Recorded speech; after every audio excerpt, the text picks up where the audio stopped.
రండి, దేవుని యొక్క వాక్యంలో నుండి ఒక మాట జ్ఞాపకం చేసుకుంటూ వద్దాం. ఈ సమయంలో ఉపవాస ప్రార్థనలో ప్రవేశించే మునుపు కొన్ని మాటలు జ్ఞాపకం చేసుకుందాం. సమయం చాలా అయిపోయింది కాబట్టి క్లుప్తంగా జ్ఞాపకం చేసుకుంటూ వద్దాం.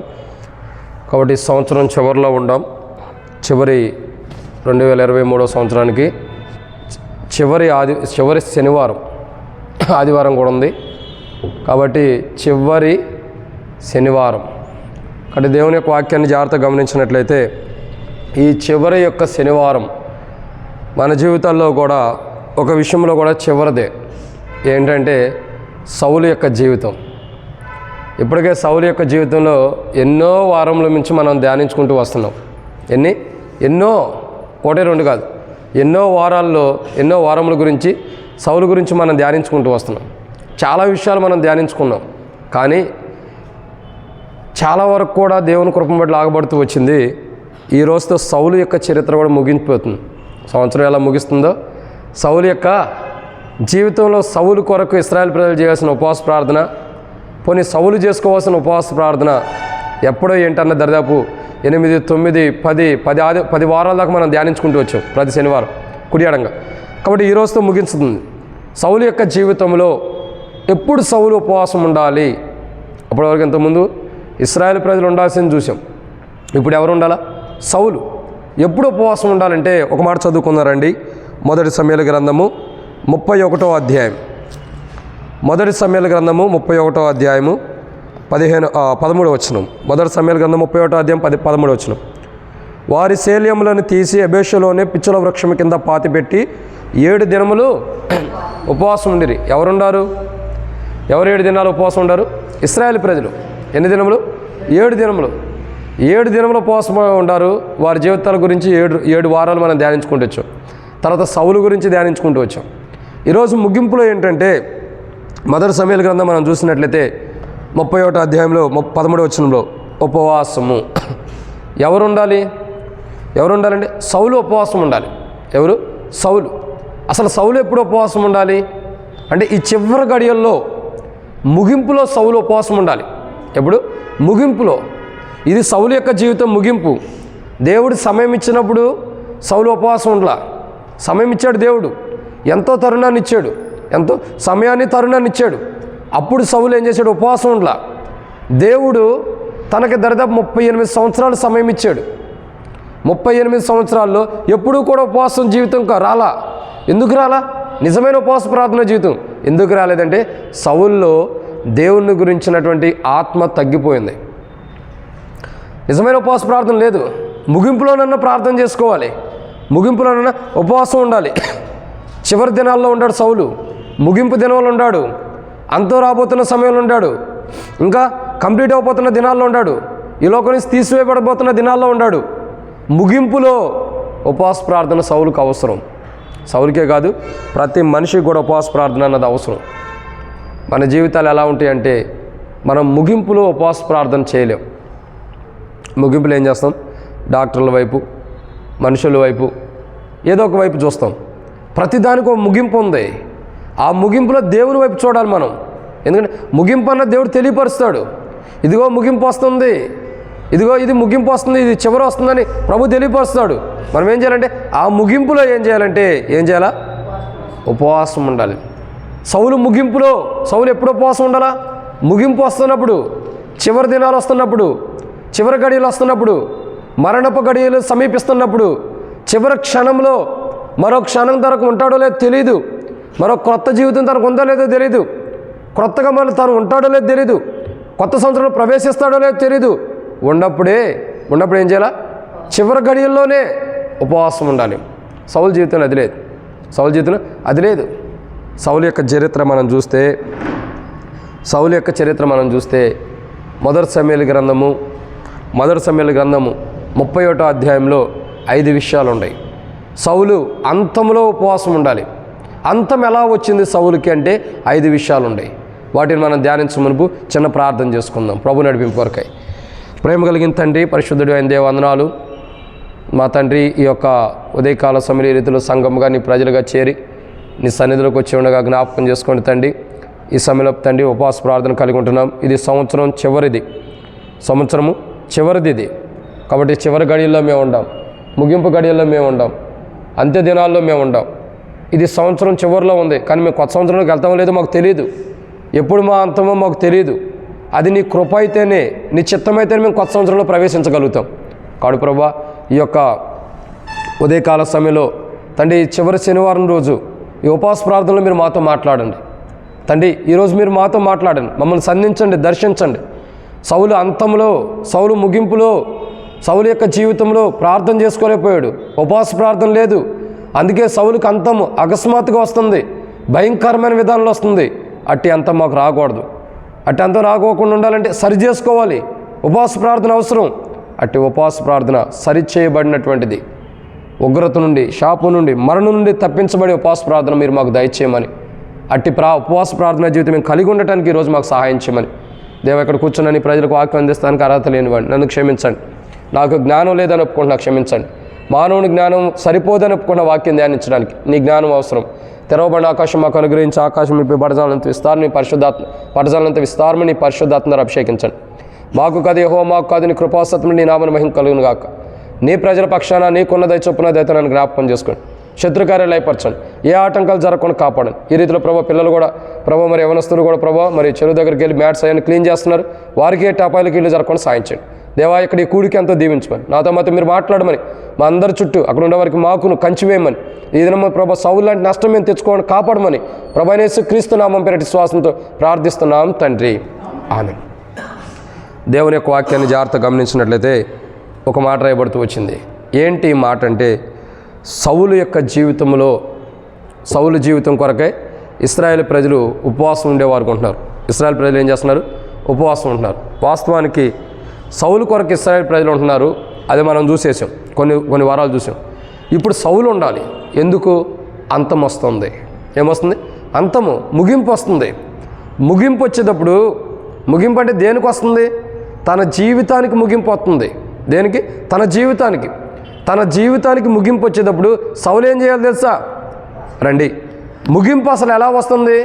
తన జీవితానికి ముగింపు వచ్చేటప్పుడు సౌలు ఏం చేయాలంటే ఉపవాసం ఉండాలి.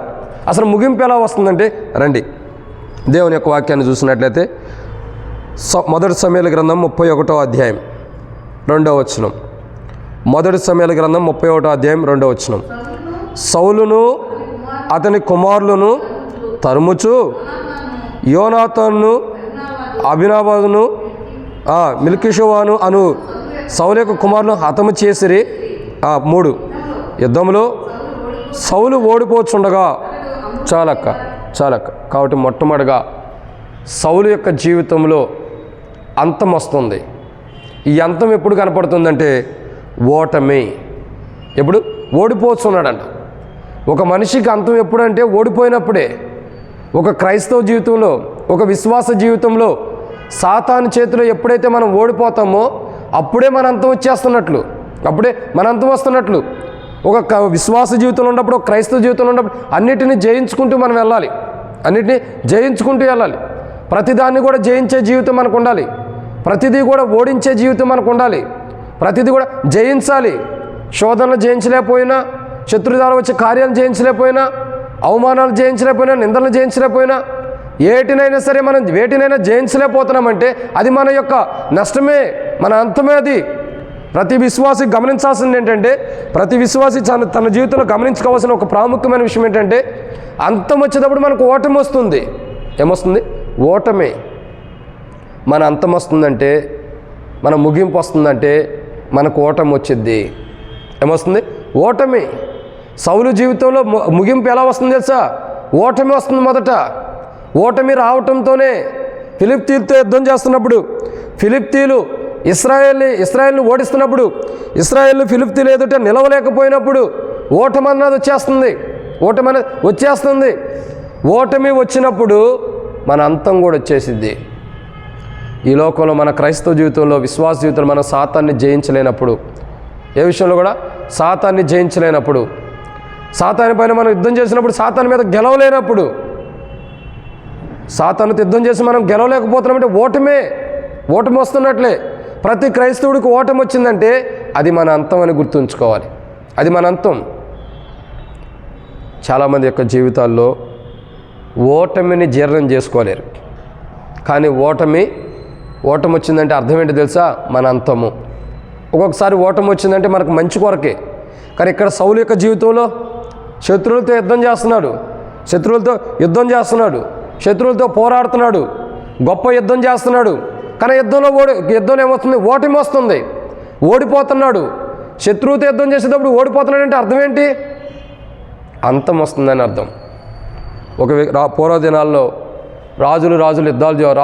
రాజు యొక్క సైన్యములు యుద్ధాలు చేసుకుంటే ఓడిపోయిన రాజుని తీసుకెళ్ళి కళ్ళు బీకేయటమో, చంపేయటమో, లేదా చిత్రహింసలు పెట్టడమో జరిగేది పూర్వదినాల్లో జరిగేది. ఎంతోమంది రాజులు అలా జరుగుతూ వచ్చారు. ఎంతోమంది రాజులు ఓడిపోయి చిత్రహింసలు, అనేకమైన జైల్లో, అనేకమైనటువంటి చెరసాల్లో చిత్రహింసలు పెట్టబడిన వారు ఉంటారు.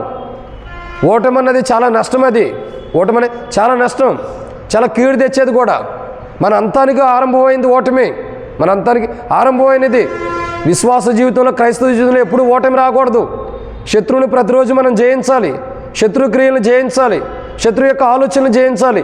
ఎప్పుడైతే మనం ఓటమి ఆరంభమైద్దో అప్పుడే మన పతనం కూడా, మన అంతం కూడా ఆరంభమవుతుందని అర్థం. ఈ సంవత్సరం అంతట్లో చివరి శనివారం ఇది.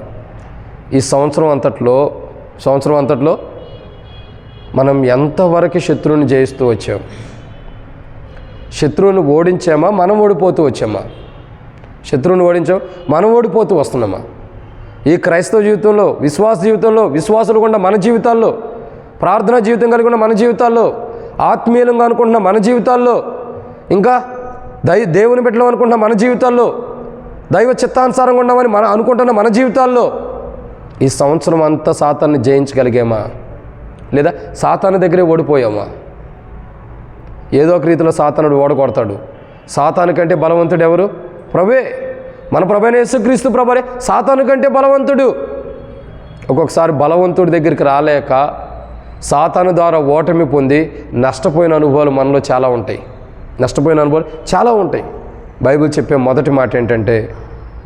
మొదటి మాట ఓటమి. మన నాశనానికి ముంగట ఏమొచ్చింది? ఓటమి వచ్చింది. మనం ఏదైనా నష్టపోతున్నామంటే, ఏదైనా కోల్పోతున్నామంటే, లేదా చివరి గడియలు మనకు వస్తున్నాయి అంటే, మన ముగింపు వస్తుందంటే ఓటమే మనకు వచ్చింది. ఏమొచ్చింది?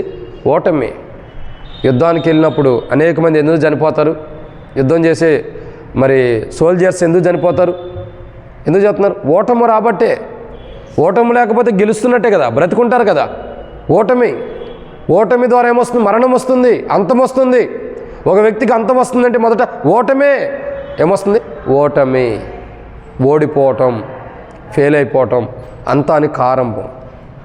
కాబట్టి ఈ సంవత్సరం అంతట్లో సౌలుకి 38 సంవత్సరాలు దేవుడు సమయం ఇచ్చాడు. ఓటమి జీవితమే కొనసాగుతూ వస్తున్నాడు సౌలు జీవితంలో. కానీ మన జీవితాలు ఓటమి అంటే దేవుల్లో, సాతాను దగ్గర ఓడిపోతూ వస్తున్నాడు. దేవుల్లో గెలవలే, దేవుల్లో కూడా విజయవంతమైన జీవితం లేక ఓటమి జీవితం కలిగి ఉంటాడు. ఈరోజు మన జీవితం ఏంటంటే సంవత్సరం ముగింపు ఇది. ఈ ముగింపులో మరొక దినం అయితే ఆ రాత్రికి మనం కొత్త సంవత్సరంలోకి వెళ్ళిపోతాం. కానీ కొత్త సంవత్సరంలోకి వెళ్ళకమునిపే మనం ఎక్కడ సాతాను చేత ఓడించబడుతున్నాం? మన అంతం రాకమునిపే కొత్త సంవత్సరంకి వెళ్తాం లేదన్న తర్వాత సంగతి అసలు వెళ్తాం లేదు తెలీదు. మొదట మన అంతం రాకమునిపే, మన ముగింపు రాకమునిపే, మనకు ఓటమి రాకమునిపే ఎక్కడ ఓడిపోతున్నామో అక్కడ సరి చేసుకోవాలి. అక్కడ సరి చేసుకోవాలి. ఓటమి ఎందుకు వస్తుందో తెలుసా? ఓడిపోవటానికి కారణం ఏంటి తెలుసా? పౌలు అంటాడు, నేను గురి యొద్దకు పరిగెత్తుచున్నా. ఎక్కడికి పరిగెడుతున్నాడు పౌలు? గురి యొద్దకి. తనకు ఒక గురి ఉంది, తనకు ఒక గోల్ ఉంది, తను రీచ్ అవ్వాల్సినటువంటి ప్రదేశం ఉంది, తను వెళ్ళవలసిన స్థలం ఒకటి ఉంది, తను వెళ్ళవలసిన స్థలం ఒకటి ఉంది. ఆ స్థలానికి అతను చేరుకోవాలి. అదే తన గురి, తన ఆలోచన అదే. నేను ఇక్కడ కాదు, నాకు ఒక స్థలం ఉంది, దాన్ని నేను చేరుకోవాలన్న గురి ఉంది సౌలుకి. కాబట్టి ఓటమి లేకుండా వెళ్ళిపోతున్నాడు సౌలు. ఏమవుతున్నాడు? ఓటమి లేకుండా వెళ్తున్నాడు. ఓడిపోవడానికి కారణం ఏంటి తెలుసా? గురి లేకపోవటం. సౌలు దేన్ని గురిగా పెట్టుకున్నాడు? ప్రభువుని. సౌలు గురి ఏంటంటే ప్రభువే. ప్రభు యొద్దకు పరిగెడుతున్నాడు. ప్రభు వైపు చూస్తున్నాడు. ప్రభు వైపు చూస్తూ ప్రభు వైపే కొనసాగుతూ వస్తున్నాడు. తన గురి ఏంటో తెలుసా? ప్రభువే. ప్రభు దగ్గరికి చేరాలి, దేవుని రాజ్యానికి నేను చేరాలి, దేవుని రాజ్యానికి వెళ్ళాలని ఒక గురి ఉంది సౌలులో. సౌలుగా ఉన్నటువంటి పౌల్లో ఒక గురి ఉంది. దేవుని రాజ్యానికి వెళ్ళాలంటే ఒక గురి పౌల్లో ఉంది. అందుకే గురి వద్దకు పరిగెడుతున్నాడు. ఎక్కడ పరిగెడుతున్నాడు? గురి వద్దకే. ఎక్కడికి? గురి వద్దకే. కాబట్టి ఈరోజు మనం గమనించాల్సిన మొదటి కోణం ఏంటంటే, మనం ఎక్కడ పరిగెట్టాలా? పారిపోకూడదు. ఓటమి వస్తుంది. ఓటమి రాకముందు మనం ఏం చేయాలా? ఓటమి వస్తుంటే గురి వద్దకు లేమని అర్థం. ఓటమి వస్తుంటే గురి వద్దకు లేము, గురి వద్దకు పరిగెత్తాలి మనం. యేసు ప్రభువు అనే గురి మనకు లేదు. నీతి కిరీటం పొందే గురి మనకు లేదు. దేవుని రాజ్యానికి వెళ్తున్నామన్న గురి మనకు లేదు. చేరాలన్న గురి లేదు. ఆలోచన మనకు లేదు. అందుకే మనకు ఓటమి వస్తుంది. కాబట్టి సౌలు అంతంలో మొట్టమొదటిగా ఓటమి. ఏమొచ్చింది? ఓటమి. అంతముకు ముంగట ఓటమి వచ్చింది. ఓటమికి కారణం ఏంటి? గురి లేకపోవటం. గురి లేకపోవటం. మనం దేవుని రాజ్యాన్ని చేరాలన్న గురి లేకపోవటమే. నీతి కిరీటం పొందాలన్న గురి లేకపోవటమే. ఇంకా దేవుని సన్నిధికి ఉండాలన్న, దేవుని సన్నిధికి వెళ్ళాలన్న గురి లేకపోవటమే. ఇంకా చెప్పాలమంటారా? ఇంకేంటంటే మనం దేవుని దగ్గరికి చేరాలని పరిగెట్టడం, ప్రభు ముంగటుండడా, ప్రభువుని చూడకపోవటమే మన ఓటమి. ఒక కష్టం వచ్చిందా? ప్రభువుని చూడాలి. ఒక బాధ వచ్చిందా? ప్రభువుని చూడాలి. ఒక ఇబ్బంది వచ్చిందా? ప్రభువుని చూడాలి. ఒక ఓటమి వచ్చిందా? ప్రభువుని చూడాలి. మన ఓటమిలో మనం చూడాల్సింది ఎవరినంటే ప్రభువునే. ఎందుకంటే ప్రభువు ఓడిపోయాడని సాతానుడు అనుకున్నాడు, కానీ ఓటమి వస్తుందనుకున్న సందర్భంలో విజయాన్ని పొందాడు ప్రభు. సాతానుడేమో ప్రభువుకు ఓటమి వస్తుందని చూస్తుంది, కానీ ప్రభువుకు ఓటమి వస్తుంది అనుకున్న సాతానుకే ఓటమి వచ్చింది. ఎలా? ప్రభు అంటాడు, ప్రభు గురి ఏంటంటే తండ్రి వద్దకు అనేకం చేర్చడం. ఈరోజు సౌలు యొక్క చరిత్ర ఏంటో తెలుసా? సౌలు ఓటమి వస్తుంది. అంతమునకు ముంగట ఏమొస్తుంది? నాశనం. అంతమైపోక మునుపు ఓటమి వచ్చింది. సౌలు జీవితంలో ఓటమి ఉంది. అందుకే మరణం తెచ్చుకుంటున్నాడు. అందుకే చివరి గడియలు వచ్చేస్తున్నాయి సౌలుకి. ఓటమిలో కూడా గురిని చూడలేకపోయాడు. ఓటమి వస్తున్నప్పుడు గురిని చూడలేకపోయాడు. యేసు ప్రభువు వారి వైపు చూడలేకపోయాడు. దేవుని వైపు చూడలేకపోయాడు. ఓటమిలో దేవుని వైపు చూసినట్టయితే సౌలు ప్రాణం కాపాడబడేది. ఓటమిలో దేవుని వైపు చూడలా, ఓటమినే చూసుకుంటూ వచ్చాడు. దేవుని చూడలా, అందుకే ఓడిపోతూ వచ్చాడు. ఓడిపోతున్నాం అని ఓటమిని చూసుకుంటూ వచ్చాడు. అదే ఓడిపోతూ వచ్చాడు, గురిని చూడలా. ఈ సంవత్సరం అంతా కూడా మన చరిత్ర కూడా సౌలు లాంటిదే. ఓడిపోతున్నాం అనుకుంటున్నాం, కానీ గురి వద్దకు మనం పరిగెత్తిన అనుభవం లేదు. ఎక్కడికి? గురి వద్దకి. చేరవలసిన గమ్యానికి మనం పరిగెడతల్లా, పోవలసిన మార్గాన్ని పరిగెడతల్లా, ఓటమి పాలవుతున్నాం. ఈ క్రైస్తవ జీవితంలో సాతాన్ని జయించలేక, సాతాను పని విజయం పొందలేక, ప్రతి దాంట్లో కూడా సాతాన్ని జయించలేక ఈ సంవత్సరం మొత్తం ఎన్నిసార్లు ఓటమి పాలయ్యామో. అంటే మనకు గురి లేదు. ప్రభు మనలో ఉంటే విజయం ఉంది. ఓడిపోవడానికి గల కారణం ఏంటంటే మనం నశించిపోవడానికి గల కారణం ఏంటంటే ఓటమి. నశించిపోవడం గల కారణం ఏంటి? ఓటమి రావటం ద్వారానే మనకు నాశనం వస్తుంది, అంతం వస్తుంది. మనకు అంతం ఎందుకు వస్తుందంటే ఓటమి, గురి లేకపోవటం ద్వారా.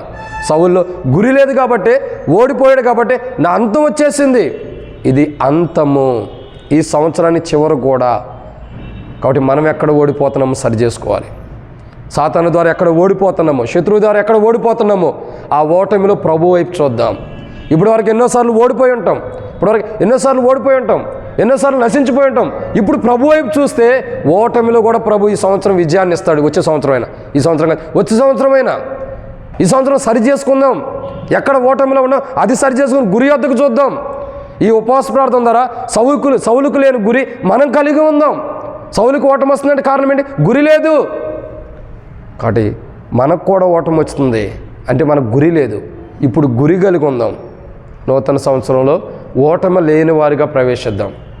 ఇది మొదటిది. కాబట్టి సౌలుకి అంతం రావడానికి గల మొదటి కారణం ఏంటంటే గురి లేదు. ఏం లేదు? గురి. ఓడిపోవడానికి కారణం, అంతం అవడానికి, సౌలు అంతం అవడానికి కారణం ఏంటి? ఓటమి వస్తుంది. ఓటమి రావడానికి కారణం ఏంటి? గురి లేదు. సరే, ఓటమిలో అన్న దేవుని గుర్తు చేసుకున్నాడా? ఓటమిలో అయినా దేవుని వైపు కన్నులు ఎత్తాడా? లేదు. గురి వైపు లేదు. గురి తప్పిపోయింది సౌలుది. ఈ సంవత్సరం అంతట్లో ప్రభు మీద గురి కలిగి ఉండాల్సిన మనం ఓటమి, సాతాను ద్వారా ఓడిపోయామంటే అర్థం ఏంటి తెలుసా? గురి లేదు ప్రభు మీద ఉండే దృష్టి తప్పిపోయాం. ఎక్కడ తప్పిపోయామో, ఎక్కడ దృష్టి తొలగిపోయామో, ఎక్కడ గురిని కోల్పోతూ వచ్చామో అవన్నీ ప్రభు దగ్గరికి వచ్చి సాతాను ద్వారా ఓటమి పాలైన మన జీవితాన్ని ఈరోజు గురువైపు చూద్దాం. గురువైపు చూసుకుని సాతాను ద్వారా ఓడిపోయిన మన జీవితాన్ని మరలా తిరిగి సంపాదించుకుని కొత్త సంవత్సరంలోకి మనం ప్రవేశిద్దాం. ఇది మొదటి మాట. అదే ఓటమితో ప్రవేశిస్తే అంతమే. దాన్ని సరి చేసుకుంటే క్రొత్త జీవితం. సౌలుకి అంతమే ఉంది కానీ కొత్త జీవితం లేదు. కానీ మనకు క్రొత్త జీవితం ఇస్తాడు దేవుడు, అంతాన్ని తీసేస్తాడు. గురి మనకుంది యేసు ప్రభువారు. ఆయన వైపు చూద్దాం. ఆయన అంతమును తీసేసి క్రొత్త సంవత్సరంలో క్రొత్తగా మనం ప్రవేశపెడతాడు.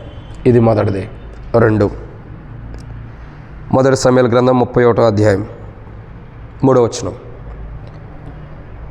మొదటి సమూయేలు గ్రంథం 31వ అధ్యాయం 3వ వచనం. యుద్ధములో సౌలు ఓడిపోచుండగా అతడు అంబులు వేయి వారి కంటబడి వారి చేత బహుగా గాయములు నొందెను. కాబట్టి ఎట్లా ఉన్నాడు సౌలు? గాయములు నొంది ఉన్నాడంట. ఒకటి, ఓటమి వచ్చేసింది. ఏమొచ్చింది? ఓటమి. ఎందుకు? గురి లేకపోవటం ద్వారా. అంతం వస్తుందంటే దానికి ముందర ఓటమే. ఒక మనిషికి ముగింపు దినాలు, ఒక మనిషికి చివరి దినాలు వస్తున్నాయంటే అర్థం ఏంటి తెలుసా? ఒక మనిషి జీవితంలో చివరి గడియలు వస్తున్నాయంటే ఏమొస్తుంది? ఓటమి వస్తుంది. మొదట ఓటమే. ఆదాము హవ్వ ఓడిపోయారు సాతాను దగ్గర, అందుకే బయటికి నెట్టవేయబడ్డారు. ఓటమిని కానీ మనం తెచ్చుకున్నామంటే బయటికి నెట్టవేయబడతాం దేవుని సన్నిధిలో నుండి, దేవుని రాజ్యం నుండి. ఆదాము హవ్వ ఎలా బయటికి నెట్టివేయబడ్డారు అలా నెట్టివేయబడతాం. ఓటమి ఉండకూడదు. దాన్ని జయించే శక్తి మన కొరకై మనం పొందడం కొరకు ప్రార్థన చేసుకోవాలి. ఇప్పటివరకు ఎక్కడ ఓడిపోయామో దాన్ని సరి చేసుకుని ఎక్కడి నుండి సాతాను జయించే శక్తి కొరకు ప్రార్థన చేసుకోవాలి. ఇది మొదటి మాట. ఒకవేళ ఓటమే ఉంటే దేవుని రాజ్యం నుంచి నెట్టివేయబడతాం. 2, అంతానికి ముంగట ఏం జరుగుతుంది? ముగింపు ముంగట అంటే రెండోదిగా మొదటి సమూయేలు గ్రంథం 31వ అధ్యాయం 3వ వచనం. గాయములు, వారి చేత బహు గాయములు. మనకు అంతం వస్తుందంటే ముగింపు వస్తుందంటే గాయాల పాలవుతాం. మనం ఏమవుతాం? గాయాల పాలవుతాం. చూడండి, ప్రభు గాయం చేస్తే ఆయనే మనల్ని కడతాడు, ప్రాణం పోదు. ప్రభు గాయం చేస్తే యోబు అంటాడు, గాయం చేయవాడైనే కట్టువాడైనే. దేవుడు గాయం చేస్తే దేవుడే కడతాడు, ప్రాణం తీసేయడు. కానీ ఇక్కడ ఎవరు చేస్తున్నాడు గాయం? శత్రువు ఏం చేస్తున్నాడు? గాయం. వారి చేత బహు గాయపడాను. బైబిల్లో ఒక మాట ఉంది. అసలు ఇతడు ఎందుకు గాయపడ్డాడు? మరి దావీదు ఎందుకు గాయపడతల్లా? దావీదు ఎందుకు గాయములు పొందట్లా? దావీదు ఎందుకు గాయముల చేత ఉంటులా? సౌలు ఎందుకు గాయాల పాలవుతున్నాడు? దావీదు ఎందుకు గాయాల పాలవలా? బైబిల్లో ఒక మాట ఉంది. ఏంటి తెలుసా? ఎవ్వడును దాని మీదకు రాకుండా దివారాత్రములు కాపాడుచున్నానన్నాడు. ఏమన్నాడు? ఎవడును దాని మీదకు రాకుండా దివారాత్రములు కాపాడుచున్నానన్నాడు. ఎవరూ ప్రవేశించుకోకుండా దాని మీదకు నేను దివారాత్రములు కాపాడుతున్నాను. మరి సౌలుకి ఎందుకు గాయాలయ్యని? బైబిల్ ఏమని రాయబడుతూ వచ్చింది? ఎవరునూ దాని మీద ప్రవేశించుకోకుండా దివారాత్రము దాన్ని కాపాడుచున్నాడని బైబిల్ ఉంది. మరి దేవుడు కాపాడితే గాయాలు ఎందుకు అవుతాయి? కీర్తన గ్రంథం 121లో రాయబడుతూ వచ్చింది, ఇశ్రాయేలుని కాపాడువాడు కొనుక్కోడు నిద్రపోడు. ఆయన ఎలాంటి వాడు? మనల్ని కాపాడుతాను కొనుక్కోకుండా నిద్రపోకుండా కాపాడేవాడు. మరి ఇప్పుడు సౌలుకి ఎందుకు గాయాలు అవుతున్నాయి? దేవుడు కాపాడేవాడు కొన్నాడు, కొనుక్కోకుండా నిద్రపోకుండా కాపాడుతున్నాడు. ఎవడు దాని మీదకి రాకుండా కాపాడుతున్నాడు. ఇశ్రాయేలుని కాపాడేవాడు కొనుక్కుడు నిద్రపోవడానికి ఉంది. పగలు ఎండ దెబ్బని రాత్రి వెన్న దెబ్బని తగలకొని కాపాడుతానన్నాడు. మరి ఇప్పుడు సౌలుకి ఎందుకు గాయాలు అవుతున్నాయి? దేవుడు కాపాడేవాడు కాడా? కాపాడుతాడు. మరి సౌలుకి ఎందుకు గాయాలు అవుతున్నాయి? ఎందుకంటే దేవుని యొక్క కాపుదల్లో నుంచి సౌలు వెళ్ళిపోయాడు బయటికి. కీర్తనల గ్రంథం 31వ అధ్యాయం 15వ వచనంలో ఒక మాట ఉంది. ఏంటో తెలుసా? నా కాలగతులు నీ వశంలో ఉండయి. ఏముండి? నా కాలగతులు నీ వశంలో ఉండయి. కీర్తనల గ్రంథం 31వ అధ్యాయం 15వ వచనంలో ఉంది. నా కాలగతులు నీ వశంలో అంటే అర్థం ఏంటి తెలుసా? నా భద్రత అంతా నీ చేతుల్లో ఉంది, నువ్వు నన్ను కాపాడువాడువు. దావీదు ప్రార్థన చేస్తాడు, పాట ద్వారా కూడా కనపరుస్తాడు. కీర్తన గ్రంథం 23వ అధ్యాయంలో ఏమని? యెహోవా నా కాపరి, నాకు లేమి కలగదు, పచ్చిక గల చోట్ల ఆయన పరుని చేయగలడు. మరి దావీదుకి ఎందుకు గాయాలు అవట్లా? దావీదు ఎందుకు గాయాల పాలవట్లా? సౌలు ఎందుకు గాయాల పాలవుతున్నాడు? దావీదు ఏమంటాడు? మరణాంధకారపు లోయలో నేను సంచరించిన ఏ అపాయానికి నేను భయపడను అంటున్నాడు. మరణాంధకారపు లోయలో నేను సంచరించిన ఏ అపాయానికి భయపడను. ఎందుకు? నీ దుడ్డు కర్రయు నీ దండమును నన్ను ఆదరిస్తుంది. నీ దుడ్డు కర్రయు నీ దండం నన్ను ఆదరిస్తుంది అంటున్నాడు. దావీదు ఎందుకు భయపడతలేదు? దావీదు ఎందుకు భయపడతల్లా? దావీదుకి ఎందుకు గాయాలు అవ్వట్లా? ఎందుకంటే దేవుడు దావీదుని కాపాడుతున్నాడు, కొనుక్కోకుండా నిద్రపోకుండా. ఎవడును దావీదు మీదకి రాకుండా, అంటే దావీదు దేహం మీదకి ఎవడో వచ్చి ఏ ఆటంకం చేయకోకుండా దేవుడే దావీదుని కాపాడుతున్నాడు. ఎవరు కాపాడారు? దేవుడే దావీదుని కాపాడుతున్నాడు. ఏమని? ఎవరు కూడా దావీదు మీదకి రాకుండా, ఏ హాని దావీదు కలక్కోకుండా, ఏ గాయాలు ఏ శత్రువు ద్వారా కూడా ఎవరు కూడా దావీదుని గాయం చేయకోకుండా దేవుడే కాపాడుతున్నాడు. ఎలా కాపాడుతున్నాడు? దివారాత్రములు కాపాడుతున్నాడు. ఇంకెలా కాపాడుతున్నాడు? కొనుక్కోకుండా నిద్రపోకుండా. ఇంకెలా కాపాడుతున్నాడు? శత్రువులు తన చుట్టూ ఆవరించిన కాపాడుతున్నాడు. ఇంకెలా కాపాడుతున్నాడు అంటే పగల ఎండ దెబ్బ అయినా రాత్రి వెన్నెల దెబ్బ అయినా తగలకుండా కాపాడుతున్నాడు. దావీదుని కాపాడే దేవుడు సౌలుని కాపాడ్డా గాయాలు కాకుండా? అర్థం చేసుకోండి. దావీదుని కాపాడే దేవుడు సౌలుని కాపాడ్డా? కాపాడతాడు. మరి సౌలుకి ఎందుకు గాయాలు అవుతున్నాయి? దేవుని కాపుదల నుంచి బయటికి వెళ్ళిపోయాడు. దేవుని కాపుదల నుంచి, ఒకటి గురి వద్ద నుండి తొలగిపోయాడు, రెండు దేవుని కాపుదల.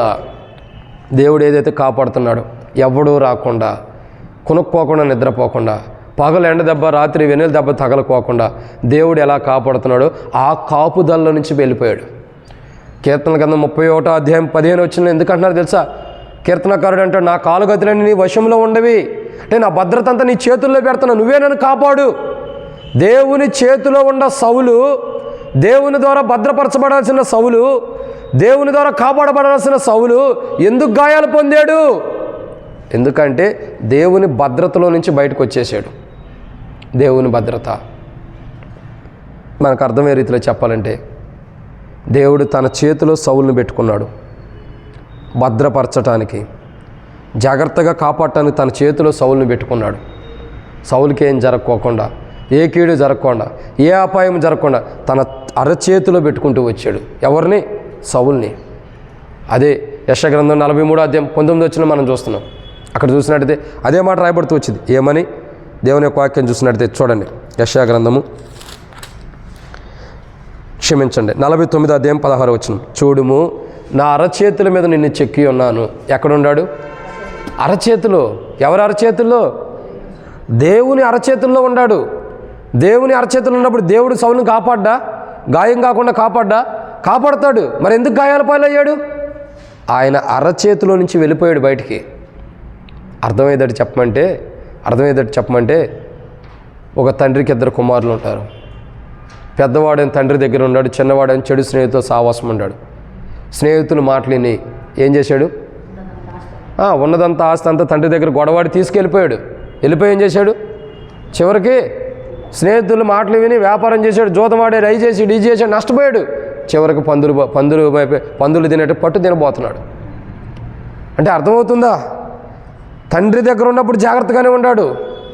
తండ్రి దగ్గర ఉన్నప్పుడు బాధ ఏంటో తెలీదు. తండ్రి దగ్గర ఉన్నప్పుడు కష్టమేంటో తెలీదు. తండ్రి దగ్గర ఉన్నప్పుడు గాయాలేంటో తెలీదు. సంతోషంగా ఉన్నాడు. ఎలా పెరుగుతూ వచ్చాడు? లేత మొక్క వల్ల పెరుగుతూ వస్తున్నారు అందరూ కూడా. యేసుప్రభు తండ్రి ఎదుట ఎలా ఉన్నాడు తండ్రి దగ్గర, అలా మనం కూడా మన తల్లిదండ్రుల దగ్గర అలా పెరిగిన వారమే. మరి ఇప్పుడెందుకు గాయాలవుతున్నాయి? యేసుప్రభు గాయాలైనవి అంటే అవి మన రక్షణ కొరకు. మరి మనకెందుకు గాయాలవుతున్నాయి? ఎందుకు అవుతున్నాయి అంటే దేవుని యొక్క కాపుదల నుంచి మనం బయటికి వెళ్ళిపోతున్నాం. ఎక్కడి నుండి? దేవుని కాపుదల. మనకు గాయం అవటానికి గల కారణం ఏంటంటే దేవుని కాపుదలలో మనం లేము. దేవుని యొక్క కాపుదల నుండి బయటకు వచ్చేసాం. అందుకే మనకు గాయాలు. సౌలుకు గాయం ఎందుకు అవుతుంది? ఎందుకు గాయం అవుతుందంటే సౌలు అంతానికి ముగింపుకి కారణం కాబట్టి. సౌలు ఓటమికి కారణం ఏంటి? ముగింపు. చివరి గడియలు వచ్చేస్తున్నాయి సౌలుకి. సౌలు గాయం అవటానికి గల కారణం ఏంటి? బహుగా గాయపరచబడ్డాడంట. కారణం ఏంటి? ముగింపు. అసలు సౌలు గాయపరచబడటానికి కారణం ఏంటి? ఒకటి, సౌలు ఓడిపోవటానికి గురి లేదు. యేసుప్రభు వారి వైపు చోట్ల, తండ్రి వైపు చోట్ల, అందుకు ఓడిపోయాడు. 2, గాయాలవటానికి కారణం ఏంటి? దేవుని కాపుదల నుంచి బయటకు వచ్చాడు. దేవుని అరచేతుల నుంచి బయటకు వచ్చేసాడు. చూడుము, నీ అరచేతుల మీద ఏమంటాడు? చూడుము, ఆయన ఏమంటాడు? నా అరచేతుల మీద చెక్కి ఉన్నానన్నాడు. ఎక్కడున్నాం మనం? ఆయన అరచేతుల్లో. ఎలా ఉండం? కీర్తన గ్రంథం 31:15 ప్రకారం భద్రంగా ఉండం, జాగ్రత్తగా ఉండం. దేవుని అరచేతుల్లో జాగ్రత్తగా ఉండం మనం. ఇప్పుడు గాయాల పాలవటానికి కారణం ఏంటి? ఆయన అరచేతుల నుంచి బయటకు వచ్చేసాం. సౌలుకి ముగింపు కారణం ఏంటంటే దేవుని కాపుదల నుంచి బయటకు వచ్చేసాడు. అదే సౌలు యొక్క ముగింపు. సౌలు ముగింపు కారణం ఏంటి? దేవుని యొక్క చేతుల నుండి బయటకు వచ్చేసాడు. మనం కూడా దేవుని యొక్క చేతుల నుంచి బయటకు వస్తేనే మనకు ముగింపు ఉంది, రాకుండా ఉంటే క్షేమం. కాబట్టి ఈ సంవత్సరం అంతట్లో ఎక్కడ మనం దేవుని యొక్క చేతుల నుంచి బయటకు వచ్చాం, ఎక్కడ దేవుని యొక్క చేతుల నుంచి బయటకు వచ్చామో సరి చేసుకుందాం. ఎందుకంటే దేవుని చేతుల నుంచి బయటకు వచ్చామంటే అది మనకు నాశనమే, అది మన కీడే. ఎక్కడ దేవుని చేతుల నుంచి బయటకు వచ్చామో సరి చేసుకుందాం. ఈ సంవత్సరం కాపుదల నుంచి, దేవుని కాపుదల నుంచి ఎక్కడ బయటకు వచ్చామో అది ప్రభు దగ్గర సరి చేసుకుందాం. ఇది రెండో మాట. గాయాలు అవటానికి గల కారణం అంతం రాబోతున్నప్పుడు ముంగట ఏం జరుగుతుంది? సౌలుకి ఓటమి వచ్చింది. 2 గాయాలు అవుతున్నాయి. ఓటమి రావడానికి కారణం ఏంటి? గురి లేదు. ప్రభు వైపు చోట్ల. గాయాలు అవటానికి కారణం ఏంటి? దేవుని కాపుదల నుంచి బయటకు వచ్చేసేసాడు. దేవుని కాపుదల నుంచి బయటకు వచ్చాడు. ఈ సంవత్సరం అంతా మనం దేవుని కాపుదల నుంచి ఎక్కడ బయటకు వచ్చామో సరి చేసుకోవాలి. దేవుని భద్రత, దేవుడు తన అరచేతిలో మనం చెక్కి ఉన్నాడు. దేవుని అరచేతిలో నుంచి, దేవుడు భద్రపరిచే భద్రతలో నుండి ఎక్కడ మనం బయటకు వచ్చేసామో ప్రభు దగ్గరికి వచ్చి క్షమాపణ అడగాలి. లేకపోతే అంతమే. కొత్త సంవత్సరం మనకు ఉందో లేదో తెలియదు, అంతం రాకమునిపే ఎక్కడ మనం దేవుని నుంచి బయటకు వచ్చామో అది మనం ప్రభు దగ్గరికి వచ్చి ఏం చేయాలా? అడగాలి ప్రభుని. ప్రభా, నీ కాపుదల నుంచి నేను బయటకు వచ్చా, అందుకే నాకు గాయాలు అవుతున్నాయి. ఈ సంవత్సరం అంతా నేను ఎందుకు గాయపరచబడుతూ వచ్చాను తెలుసా? ఎందుకు ఇటువంటి అనారోగ్యాలు పాలవుతూ వచ్చాను తెలుసా? నీ చేతుల నుంచి బయటికి రావటమే. నీలో ఉంటే నన్ను కాపాడుతావు. దేవరాత్రులు ఎవడు రాకుండా కాపాడుతావు. కునుక్కోకుండా నిద్రపోకుండా కాపాడేవాడు. ఇప్పుడు నాకు ఈ ముగింపు కారణం ఏంటంటే నీ చేతిలో నేను బయటకు వచ్చేసా, నీ భద్రతలో నుంచి నేను బయటకు వచ్చా. అందుకే నాకు భద్రత లేక గాయాల పాలవుతూ వచ్చా. సౌలు జీవితం అదే. దేవుని యొక్క స్వహస్తాల నుంచి బయటకు వచ్చేసాడు, భద్రతను కోల్పోయాడు. దేవుని చేతుల నుంచి బయటకు వచ్చాడు, భద్రతను కోల్పోయాడు, గాయాల పాలవుతున్నాడు. నేనంట సౌలు దేవుని చేతుల నుంచి బయటకు వచ్చి, భద్రతలో నుంచి బయటకు వచ్చి గాయాల పాలవుతుంటే దేవుడు ఎంత బాధపడి ఉంటాడు? అయ్యా సౌలా, నువ్వు నా చేతిలో ఉంటే ఇలా గాయాల పాలయ్యేవాడువా? లేదే, ఎందుకు ఇలా అవుతున్నా? నా చేతుల నుంచి నువ్వు బయటికి వెళ్ళిపోయావు. అంటే దేవుడు కూడా బాధపడి ఉంటాడు సౌలు విషయంలో బహుశా. ఎందుకంటే తన గాయాలను చూస్తే, ఎందుకంటే దేవుడు ప్రేమమయుడు. సౌలు దేవునిలో నుంచి బయటికి వెళ్ళిపోవటం ద్వారా, భద్రత కోల్పోవడం ద్వారా సౌలు గాయాలు అవుతుంటే ఆ యుద్ధంలో దేవుడు ఎంత బాధపడి ఉంటాడు? ప్రేమని దేవుని బిడ్డారా, మనల్ని బట్టి కూడా దేవుడు బాధపడతాడు. మనం దేవుని భద్రతల నుంచి బయటికి వెళ్ళిపోయి మనకు కావాల్సిన జీవితాన్ని మనం జీవిస్తున్నప్పుడు, మన ఇష్టం వచ్చిన జీవితాన్ని మనం జీవిస్తున్నప్పుడు దేవుడు బాధపడుతున్నాడు. ఎందుకంటే మనకు గాయాలు అవుతున్నాయి కాబట్టి. ఆయన మన గాయాలను చూసి సంతోషించేవాడు కాదు, గాయాలు కట్టడానికి ఇష్టపడేవాడు. మన గాయాలు అవుతాం చూసి ఆయన సంతోషిస్తలా, బాధపడుతున్నాడు. ఎందుకు? ఒకటి చూడండి, ఒకటి మనకు గాయం అవుతుంది, 2 ఆయన బాధపడుతున్నాడు. ఈ రెండింటికి కారణం ఏంటి? ఆయన భద్రతలో నుంచి మనం బయటికి వెళ్ళటం ద్వారా, ఆయన కాపుదల నుంచి బయటికి రావటం ద్వారా, దేవారాత్రులను కాపాడే దేవుని వద్దనుకుని, తన అరచేతిలో పెట్టుకుని కాపాడుతున్న దేవుని వద్దనుకుని, పగలు ఎండ దెబ్బైనా రాత్రి ఎన్నెల దెబ్బైనా తగలకుండా కాపాడే దేవుని వదిలి పెట్టుకుని, కొనుక్కోకుండా నిద్రపోకుండా కాపాడే దేవుని వదిలి పెట్టుకుని లోకంలో తిరగటం ద్వారా దేవుని భద్రత నుంచి వెళ్ళిపోయాం కాబట్టి మనకు గాయాలు అవుతున్నాయి. సౌలుకి అదే కారణం గాయాలు అవటానికి. ఇది 2. 3వదిగా చూద్దానండి. 3వదిగా సౌలు అంతంలో ఏం జరుగుతుంది? ఒకటి ఓటమి, గురి లేదు. 2 గాయములు, దేవుని కాపుదల నుంచి బయటకు వచ్చాడు. 3వదిగా చూస్తే 1 సమూయేలు గ్రంథం 31వ అధ్యాయం 2వ వచనం. 1 సమూయేలు గ్రంథం 31వ అధ్యాయం 2వ వచనం. సౌలును అతని కుమారులను తరుముచు, చాలండి. సౌలును అతని కుమారులను ఏం చేస్తున్నారు?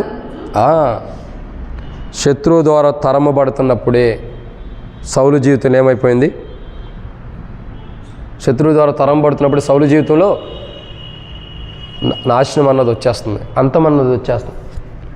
శత్రువుల ద్వారా సౌలు తరమబడుతున్నప్పుడే సౌలుకి ఏమొచ్చింది? అంతం వచ్చేస్తుంది, అంటే ముగింపు వచ్చేస్తుంది. శత్రువులు ఏం చేస్తున్నారు? సౌలుని తరుముతున్నారు. ఇంకా మాట చెప్పాలంటే శత్రువుల చేతిలో వీళ్ళ స్థితిగతులు ఎలా ఉండి అంటే, శత్రువులు తరుముతుంటే పారిపోతున్నారంట. మీరు 31వ అధ్యాయం 1వ వచనం చూస్తే పైన చూసినట్టయితే నుండి పారిపోయి ఫిలిష్తీయుల ఎదుట నుండి శత్రువులను జయించాల్సిన వీళ్ళే శత్రువులను బట్టి పారిపోతున్నారు. అంటే ఏమైంది? తరుముచున్నారు. శత్రువులు తరం బట్టే పారిపోతున్నారు. ఏమొచ్చింది? శత్రువులు తరం బట్టే పారిపోతున్నారు. జాగ్రత్తగా అర్థం చేసుకోండి. మన క్రైస్తవ జీవితంలో మనం సాతాను ద్వారా తరమబడుతున్నామంటే, పారిపోతున్నామంటే, శత్రువులు ఎదుట మనం నిలవబడలేకపోతున్నామంటే మనలో ప్రభు లేడని అర్థం. మనలో ప్రభు లేడు. ప్రభు మనల్ని విడిచిపెట్టాడని అర్థం. ప్రభు మనల్ని విడిచిపెట్టాడని అర్థం. సౌలుని ప్రభు విడిచిపెట్టాడు. అందుకే సౌలుకి ఏమవుతుంది?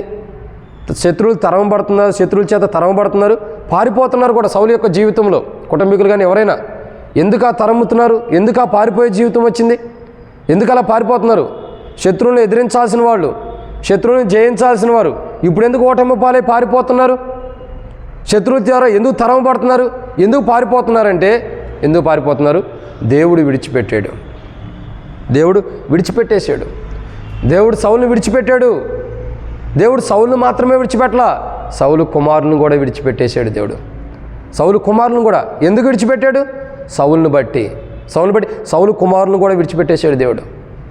ఒక సౌలునే కాదు, సౌలు చేసిన తప్పులకి, సౌలు చేసిన పాపాలకి, సౌలు చేసినటువంటి పొరపాట్లకి సౌలును ఒక్కనే దేవుడు విడిచిపెట్టలా, సౌలుతో పాటు కుమారులను కూడా విడిచిపెట్టేశాడు. మీరు జాగ్రత్తగా చదివితే యోనాతాను, సౌలు యొక్క కుమారులను చూడండి. యోనాతాను, అబినాదాబు, ఇంకా మెల్కీషువా అనేవారు సౌలు యొక్క కుమారులు. వీళ్ళు ఏం చేస్తున్నారు? వీళ్ళు కారణం ఏంటంటే దేవుడు విడిచిపెట్టాడు. దేవుడు విడిచిపెట్టడం ద్వారా శత్రువులు తరుముతున్నారు, శత్రువుల దగ్గర నుంచి పారిపోతున్నాం. ఒకప్పుడు ఇదే ఫిలిప్తీలు గొలియాదును చంపుతుంటే దావీదును చూసి పారిపోయారు. ఎవరిని చూసి? దావీదును చూసి పారిపోతూ వచ్చారు. ఎందుకు? ఒరే ఆ పొట్టోడి గొలియాదుని చంపాడంటే మనల్ని కూడా చంపుతాడు, మనల్ని కూడా చంపేస్తాడు, మనం ఉండొద్దు. అంత ఎత్తుండవనే చంపాడంటే మనం ఎంతటి వాళ్ళమే? పారిపోతున్నారు ఫిలిప్తీలు. ఏమవుతున్నారు? పారిపోతున్నారు ఫిలిప్తీలు పారిపోతున్నారు. ఫిలిప్తీలు పారిపోతున్నారంటే ఇప్పుడు సౌలు జీవితం ఎలా ఉండాలా? ఇంకెంతగానో మాదిరికరంగా ఉండాలి. అది కళ్ళారా చూశాడు సౌలు. ఏం జరుగుతుందో, ఏమవుతుందో, ఎలా ఓటమి వచ్చిందో, ఫిలిప్తీలకు ఎలా ఓటమి వచ్చిందో, ఇశ్రాయేలుకి ఎలా విజయం వచ్చిందో అన్నిటిని చూస్తూ ఉన్నాడు. దావీదు యుద్ధం చేస్తున్నప్పుడు సౌలు చూస్తూనే ఉన్నాడు కదా. మరి ఎందుకు ఇప్పుడు ఎలా అవుతుంది? ఒకప్పుడు ఫిలిప్తీలు ఇశ్రాయేలు ప్రజలను చూసి, దావీదును చూసి పారిపోయినటువంటి ఫిలిప్తీలు ఇప్పుడు సౌలును బట్టి ఎందుకు వస్తున్నారు? ఎందుకు సౌలు యొక్క కుమారులు కానీ తరుముతూ వస్తున్నారు? ఎందుకు వాళ్ళిద్దరు నిలవలేక పారిపోతున్నారు? ఎందుకంటే దేవుడు విడిచిపెట్టాడు. ఆ రోజు దావీదుతో దేవుడు ఉన్నాడు, ఈరోజు సౌలుతో దేవుడు లేడు. దేవుడు విడిచిపెట్టాడు. అందుకే ఏం జరుగుతుంది? సౌలు యొక్క జీవితంలో శత్రువుల ద్వారా తరంబడుతున్నాడు. శత్రువులు తరుముతున్నారంటే కారణం ఏంటి? శత్రువుల ద్వారా తరంబడుతున్నాడంటే దేవుడు విడిచిపెట్టాడు. అదే దేవుడు తనతో ఉంటే అదే శత్రువులు ఎవరు తరుముతారు? సౌలు తరిమేవాడు. ఫిలిప్తీయుల్ని దావీదు తరమలా? ఫిలిప్తీయులు దావీదును చూసి పరిగెత్తలా? మరి ఎందుకు? దేవుడు ఉన్నాడు దావీదుతో. ఇప్పుడు సౌలుతో దేవుడు విడిచిపెట్టేశాడు. సౌలుతో దేవుడు లేడు. అందుకే శత్రువుల ద్వారా తాను కుటుంబం తరమబడుతున్నారు, పారిపోతున్నారు శత్రువు ఎదుట నిలవలేక. సిగ్గు కాదు. దేవుని బిడ్డలు అయ్యుండి, ఇశ్రాయేల్ యొక్క దేవుని యొక్క బిడ్డలు అయ్యుండి కూడా, ఇశ్రాయేల్ యొక్క దేవుడు ఉన్నాడు ఇశ్రాయేల్లో. అంత గొప్ప దేవుడు కలిగి ఉన్నటువంటి ఇశ్రాయేల్ ప్రజలు అయ్యుండి కూడా, అంత గొప్ప దేవుని కలిగి ఉన్న ఇశ్రాయేల్ ప్రజలు ఓటమి పాలై పారిపోతున్నారంటే సిగ్గు కాదు, అవమానం కాదు. ఎందుకంటే ఎంత గొప్ప దేవుడు నీ పక్షాన ఉన్నవాడు, బలవంతుడు, యుద్ధశూరుడు, బలవంతుడైన దేవుడు, సైన్యములకు అధిపతి యెహోవా, ఇంకా బలశూరుడు, ఇంకా ఆకాశ వాకిలను విప్పగలిగిన, తూములు విప్పగలిగినంత బలవంతుడు, ఇంకా ఆకాశమైన సింహాసనం, భూమి అయిన పాతిపీఠం చేసుకున్నవాడు. ఇంకా చూసినట్లయితే ఎంత గొప్పవాడైనా, అంత గొప్ప దేవుడు నీ పక్షాన ఉంటే నువ్వెందుకు పారిపోతున్నా? ఎందుకు ఓటమి పాలవుతున్నావు? అంత గొప్ప దేవుడు నీకు దేవుడై ఉన్నప్పుడు నువ్వెందుకు ఓటమి పాలవుతున్నావు అంటే దేవుడు విడిచిపెట్టేశాడు. అంత గొప్ప దేవుడు మనకుండా ఆయన మనల్ని విడిచిపెట్టాడు. అందుకే శత్రువు ద్వారా తరమబడుతున్నాం. అందుకే ఓటమి పారిపోతాం కారణం. చాలాసార్లు మన జీవితంలో ఈ సంవత్సరంలో ఎన్నో విషయాలు మనం జయించలేక పారిపోయిన స్థితి కూడా మనలో ఉంది. తరమబడినటువంటి స్థితి కూడా మనలో ఉంటుంది. ఎన్నో విషయాల్లో మనం పారిపోయి ఉండొచ్చు, దేవుని సన్నిధి నుంచి పారిపోయి ఉండొచ్చు, దేవుని సన్నిధికి వెలుపడి పారిపోయి ఉండొచ్చు, దేవుని సన్నిధికి రాలేకపోయి ఉండొచ్చు. కారణం ఏంటి? తరమబడుచున్న అనుభవం, పారిపోతున్న అనుభవం. ఎందుకు? దేవుడు మనల్ని విడిచిపెట్టాడు.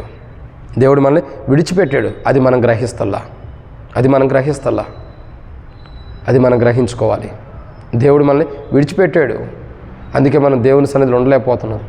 దేవుని సన్నిధికి వెలుపడి ఉండడానికి కారణం ఏంటంటే దేవుడు మనల్ని విడిచిపెట్టాడు. సౌలు తరం పడుతున్నాడు, కారణం ఏంటంటే దేవుడు విడిచిపెట్టాడు. సౌలుకు గాయాలు అవుతున్నాడు, కారణం ఏంటి? దేవుడు విడిచిపెట్టాడు. సౌలుకు ఓటమి కారణం ఏంటంటే దేవుడు విడిచిపెట్టాడు. దేవుడు లేడు సౌలుతో. దేవుడు లేకుండా యుద్ధం చేశాడు, ఓడిపోయాడు, గాయాల పాలు అవుతున్నాడు. చివరికి ఏమవుతున్నాడు? తరమబడుతున్నాడు శత్రువుల ద్వారా. ఏమవుతున్నాడు? తరమబడుతున్నాడు.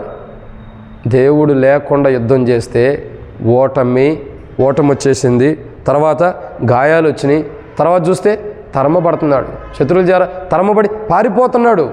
ఎందుకు? అంతం వస్తుంది. దేవుడు లేడు, దేవుడు విడిచిపెట్టాడు. సౌలుకి అంతం వచ్చేస్తుంది. ఓ పక్క మరణం సౌలు దగ్గరికి వస్తుంది, దేవుడు విడిచిపెట్టేశాడు. సౌలు పరిగెడుతుంటే శత్రువుల ద్వారా తరమబడి సౌలు పరిగెడుతుంటే మరణం తన వెనకాలే వచ్చేస్తుంది. అంత భయంకరమైన స్థితిలో సౌలు ఉన్నాడు. శత్రువులు ఎందుకు తరిమేరు? ఎందుకు శత్రువు ఎదుటి వీరు పారిపోయారంటే దేవుడు విడిచిపెట్టాడు. సౌలు చేసిన ఒక పనిని బట్టి తన కుమారులను కూడా దేవుడు విడిచిపెట్టాడు. మనం చేసే తప్పే మన కుమార్తెల్ని దేవుడు విడిచిపెడతాడు. మనం చేసే తప్పులే. పాపం సౌలు యొక్క కుమారులు ఏం చేశారు? యోనాతాను ఎలాంటి వాడు? దావీదును ప్రేమించినవాడు. అంత ప్రేమమేయుడు, తనకు కూడా నష్టం తెచ్చాడే. ప్రేమ కలిగిన వాడికి నష్టం తెచ్చుకున్నాడు, ఇష్టమైన కుమారులకి నష్టం తెచ్చుకున్నాడు. ఎందుకు? సౌలు ఒక్కడు మారుమనసు పొందకపోవటం, జీవితం మార్చుకోకపోవటం ద్వారా, మారుమనసు పొందకపోవటం ద్వారా సౌలు నష్టం తెచ్చుకున్నాడు. తనతో పాటు తన కుమారులకు కూడా. ఎవరు తప్పు చేశారు? సౌలు యొక్క కుమారులా సౌలా?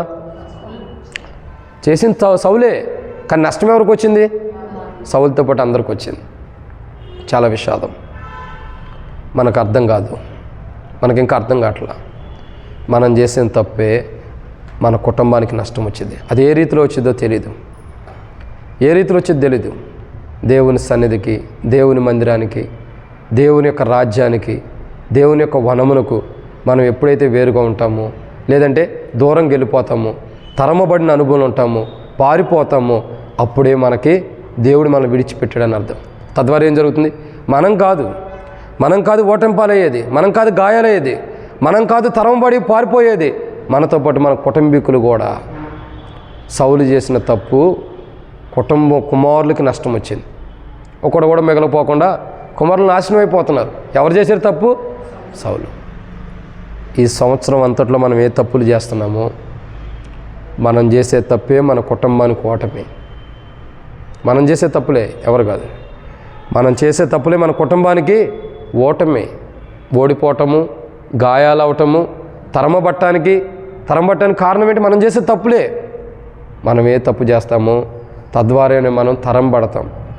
దేవుడు మనం విడిచిపెట్టేస్తాడు.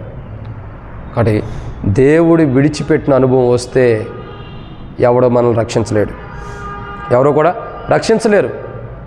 భూమి తల్లకిందులైనా, మనం ఎటువంటి త్యాగాలు చేసినా, ఎంత సమర్పణ కలిగి ఉండా, దేవుడు విడిచిపెడితే ఇక రక్షించేవాడు, కాపాడేవాడు ఎవడో లేడు.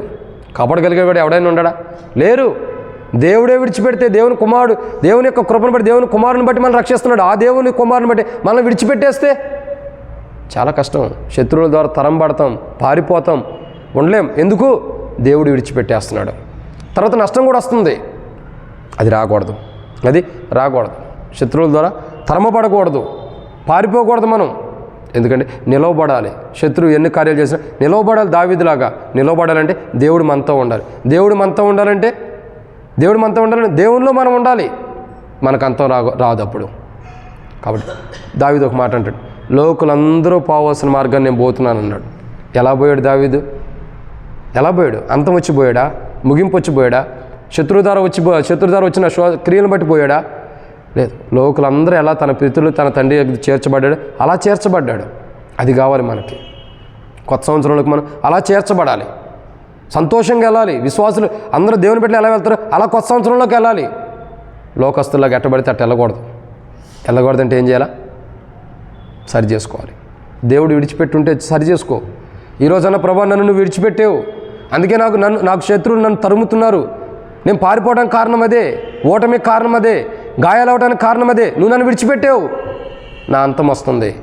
అంతం రాకమునిపి నేను నీ దగ్గరకు వచ్చి క్షమాపణ అడుగుతున్నా, అంతాన్ని తొలగించి నాకు మంచి జీవితాన్ని ఇచ్చి కొత్త సంవత్సరంలోకి ఈ యొక్క శనివారం తర్వాత వచ్చి ఆదివారం రాత్రి కొత్త సంవత్సరం నన్ను ప్రవేశింపజేయి అని ప్రార్థన చేసుకుందాం. ఇది 3. 4వ విషయం చూద్దానండి. మొదటి సమూయేలు గ్రంథం 31వ అధ్యాయం 2వ వచనం.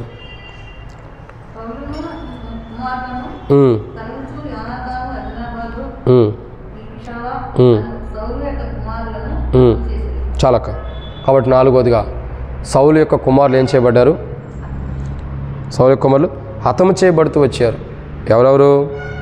సౌలు యొక్క కుమారులను హతము చేశాను.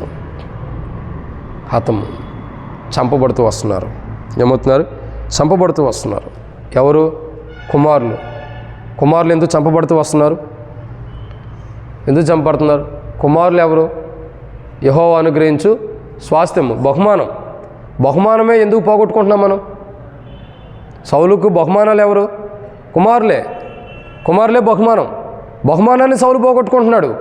ఏం పోగొట్టుకుంటున్నాడు? బహుమానం. ఇచ్చిన బహుమానం ఎందుకు పోగొట్టుకున్నాడు?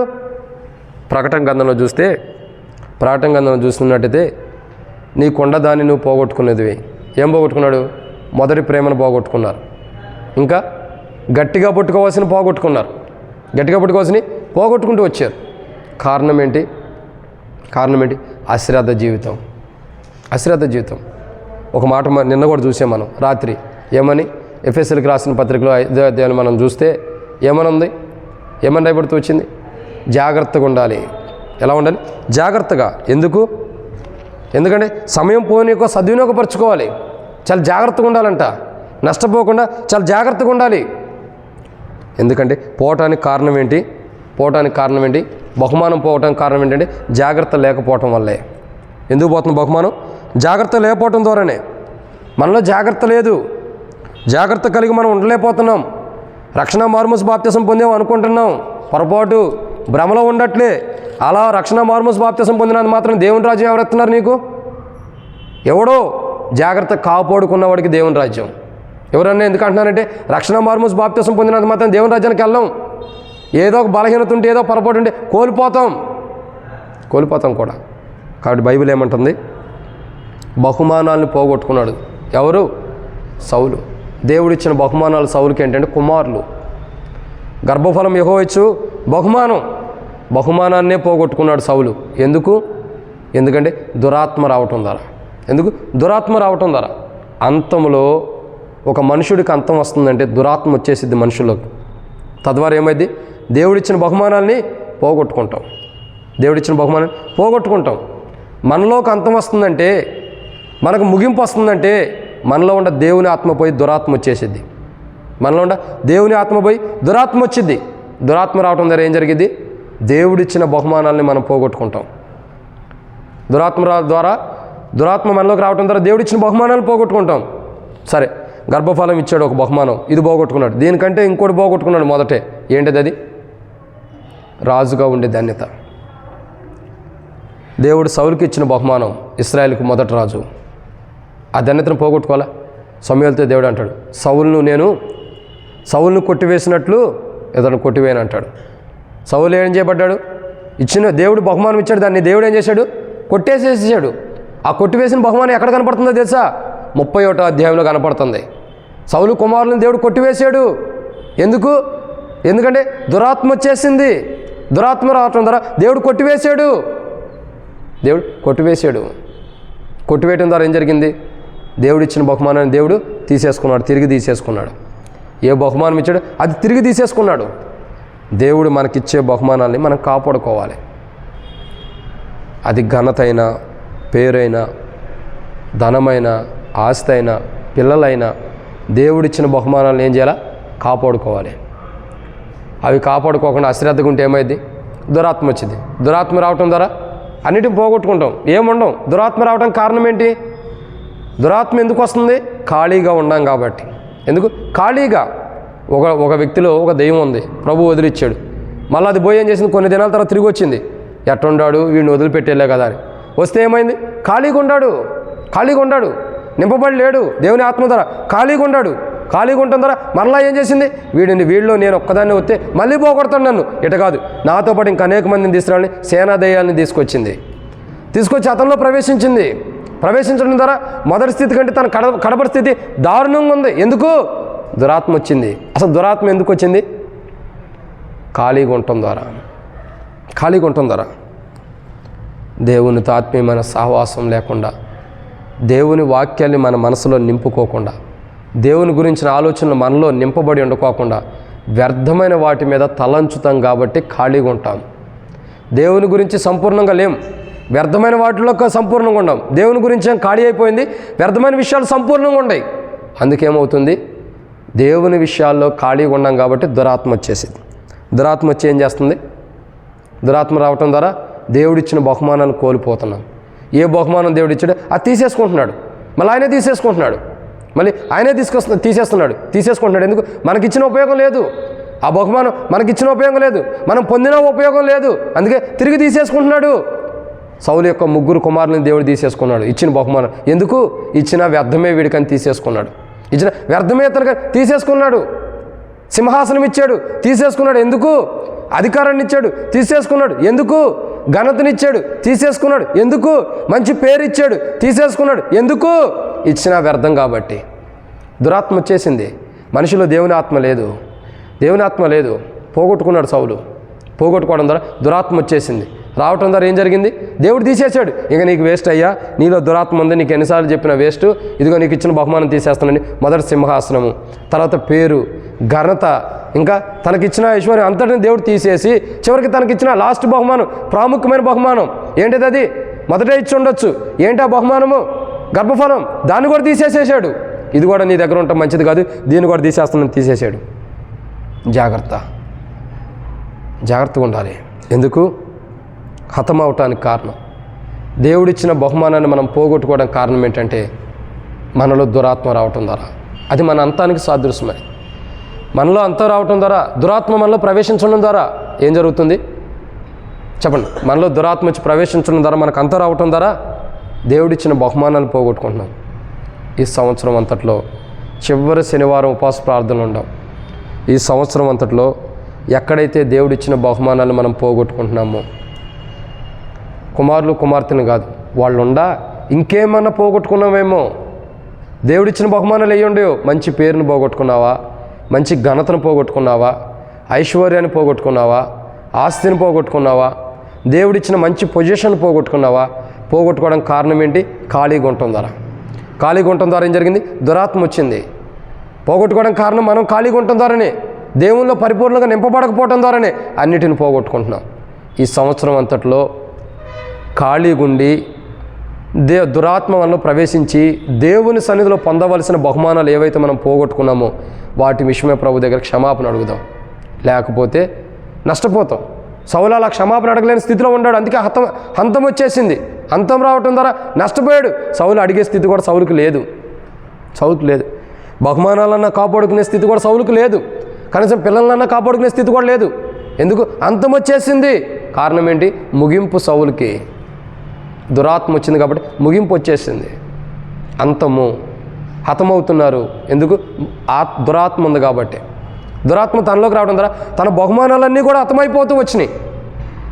చూడండి, సౌలు హతమవటానికి గల కారణం దురాత్మ రావటం. ఖాళీగా ఉన్నాడు కాబట్టి, దేవుని ద్వారా నింపబడాల, దురాత్మ చేత నింపబడ్డాడు. ఖాళీగా ఉన్నాడు కాబట్టి దురాత్మ చేత నింపబడ్డాడు కాబట్టి అంతం వచ్చేసింది. అంతం రావటం ముంగట ఏమొచ్చింది? బహుమానాలు తీసేశాడు. ఒకటి సింహాసనం, పేరు, ఇంకా ఘనత, దేవుడిచ్చిన ధన్యతలు, ఆశీర్వాదాలు, ధనము కానీ, ఆస్తి కానీ, ఐశ్వర్యం కానీ, పేరు కానీ, మంచి పొజిషన్లు కానీ, మంచి జాబులు కానీ, మంచి స్థితి కానీ అన్నీ తీసేస్తున్నాడు. తీసేసి చివరికి ఇచ్చిన గర్భఫలాలను కూడా తీసేశాడు. ఎందుకని? ఇచ్చిన వ్యర్థమే. ఖాళీగా ఉండేవాడికి ఎందుకు ఇవ్వటం? ఉండవాడికి ఇద్దామని తీసేసాడు. తీసేసి అతని దగ్గర నుంచి తీసేసి ఇంకోటికి ఇవ్వడానికి ఇష్టపడుతున్నాడు. కారణం ఏంటి? సౌలులో దురాత్మ వచ్చేసింది. ఖాళీగా ఉండటం ద్వారా ఏముంది? దురాత్మ రావటం ద్వారా ఏమొచ్చింది? సౌలుకి అంతం వచ్చింది. ఏమొచ్చింది? అంతం వచ్చింది. జాగ్రత్త. ఈ సంవత్సరం అంతా ఎక్కడ ఖాళీగా ఉండామో ఎక్కడ దేవుడు లేకుండా జీవించామో, ఎక్కడ దేవుని లేకపోవడం ద్వారా ఖాళీగా ఉన్నామంటే దురాత్మ వచ్చినట్లే. ఎక్కడ నష్టపోతున్నామో, ఎక్కడ అంతం తెచ్చుకుంటున్నామో, అంతం తెచ్చుకోకుండా అంతాన్ని ఈ సంవత్సరంలో విడిచిపెట్టి కొత్త సంవత్సరం నూతనంగా ప్రవేశించు. కొత్త సంవత్సరం నూతనం ప్రవేశించు. అంతం తెచ్చుకోవద్దు. కొత్త సంవత్సరంలో కూడా అంతం తెచ్చుకుంటే ప్రయోజనం ఏముంది? అదే జీవితంతో ప్రవేశిస్తే ప్రయోజనం ఏముంది? ఈ సంవత్సరము చివరి ముగింపులోనే, చివరి శనివారము, చివరి ఉపవాస ప్రార్థన, ఈ సంవత్సరం చివరి ఉపవాస ప్రార్థన మనకి ఇందుకోసం ఇచ్చి ఉండొచ్చు దేవుడు. ఇందుకోసం ఉండొచ్చు, సరి చేసుకోవడానికే. ఈరోజు మన జీవితం ప్రార్థన చేద్దాం. ప్రభా, నా అంతం రాకూడదు. ఈ సంవత్సరం అంతట్లో నేను ఖాళీగా ఉన్న దినాలు చాలా ఉన్నాయి. దురాత్మ చేత పీడించబడిన దినాలు చాలా ఉన్నాయి. నాశనం అయిపోయే దినాలు, అంతం తెచ్చుకునే దినాలు చాలా ఉన్నాయి. తెచ్చుకున్న దినాలు కూడా చాలా ఉన్నాయి. కాబట్టి వీటిని పెట్టుకుని నేను కొత్త సంవత్సరంలో ప్రవేశించను. వీటిని నాలో నుంచి తొలగించని ప్రార్థన చేసుకున్నాం. లేకపోతే అంతం తెచ్చుకుంటాం, ముగింపు తెచ్చుకుంటాం. ముగింపొద్దు. మనం అంతం ఆకు మునిపే మనలో ఉన్న దురాత్మను పోగొట్టుకుని ఖాళీగా ఉన్న జీవితంలో ప్రభువుని నింపుకోవడం కొరకై మన కుటుంబీకులు అలా ఉంటే సరి చేసుకుందాం. ఇదన్నమాట 4. 5వ విషయాన్ని చూద్దారండి. 5వదిగా మొదటి సమూయేలు గ్రంథం 31వ అధ్యాయం 4వ వచనం చివరి భాగంలో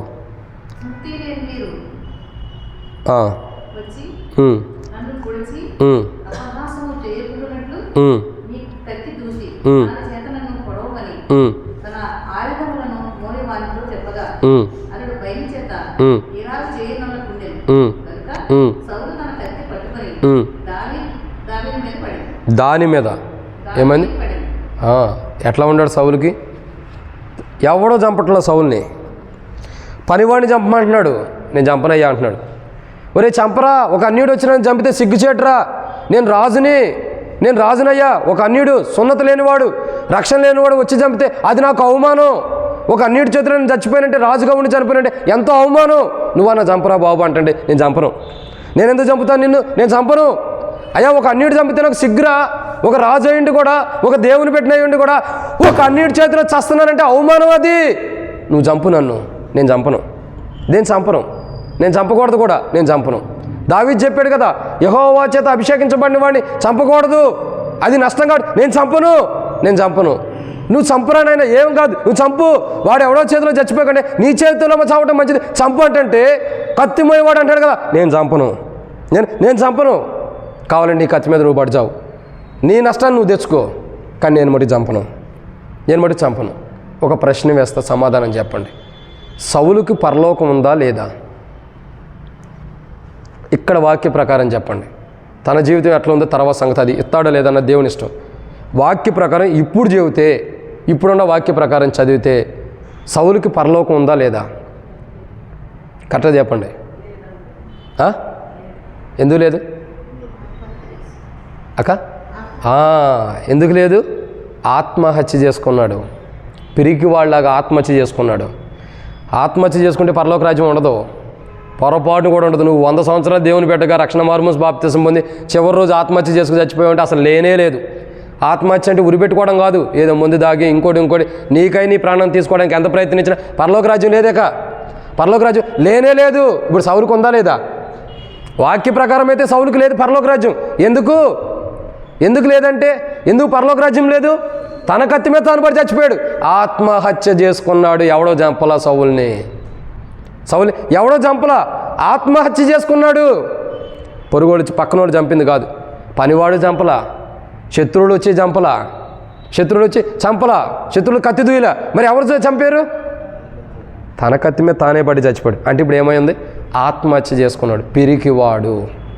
ప్రకటన గ్రంథం 21:8 ఉంది, పిరికివారు. ఏమైంది? ఆత్మహత్య చేసుకున్నాడు. ఇప్పుడు ఏమైంది? పరలోక రాజ్యం వెళ్తున్నాడా? కోల్పోయాడు. ఎందుకు? తనలో ఉన్న పిరికితనాన్ని బట్టి. నేనంట, ఓటమి వచ్చింది, 2 గాయాల పాలయ్యాడు, 3 శత్రువులు తరుముతున్నారు, ఓడిపోతున్నాడు, 4 బహుమానాలను కోల్పోయాడు. ఇటువంటి సందర్భంలో సౌలు ఏం చేయాలి తెలుసా? పశ్చాత్తాపడాలి, క్షమాపణ అడగాలి. సౌలు ఇదే మొదటి సమూయేలు గ్రంథం 31వ అధ్యాయంలో ఎటువంటి అంతము, ఎటువంటి తీర్పు, దేవుని తీర్పు సౌలు మీదకి వస్తుందో 2వ సమూయేలు గ్రంథం చివరి అధ్యాయంలో కూడా అలాగే ఉంది. మొదటి సమూయేలు గ్రంథం చివరి అధ్యాయంలో ఏమొచ్చింది?